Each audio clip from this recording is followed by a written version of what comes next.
ইরানের সঙ্গে চলমান সংঘাত ডোনাল্ড ট্রাম্পের জন্য এক অন্তহীন জট হয়ে দাঁড়াচ্ছে। রণহুঙ্কার আর সামরিক আধিপত্যের দাপট দেখিয়ে যুদ্ধ শুরু করাটা যতটা সহজ ছিল, বিজয় ছিনিয়ে এনে তা শেষ করা ততটাই কঠিন হয়ে দাঁড়িয়েছে। পেন্টাগনের নির্দেশে একের পর এক বিমান হামলা আর ড্রোন হামলায় ইরানের সামরিক সক্ষমতা গুঁড়িয়ে দেওয়ার দাবি করলেও বাস্তব চিত্র বলছে ভিন্ন কথা।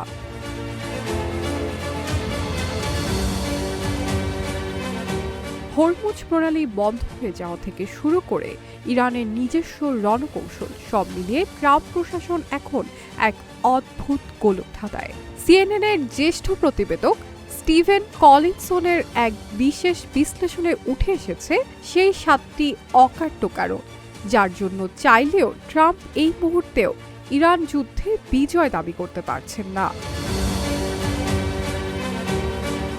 এর মধ্যে অন্যতম হরমুজ প্রণালী বন্ধ হয়ে যাওয়া। ট্রাম্পের সামনে এমন এক সামরিক এবং অর্থনৈতিক সমস্যা তৈরি করেছে এটি, যার সমাধান করা মার্কিন নৌবাহিনীর জন্য অত্যন্ত ঝুঁকিপূর্ণ।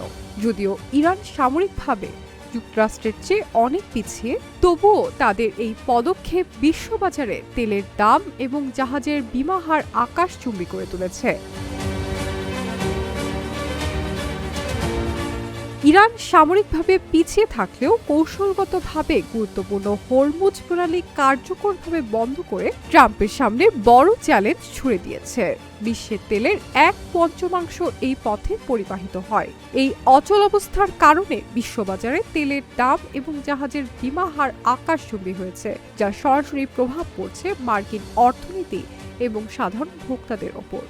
সামরিক শক্তি দিয়ে দ্রুত এই পথ খোলার কোনো সহজ সমাধান নেই।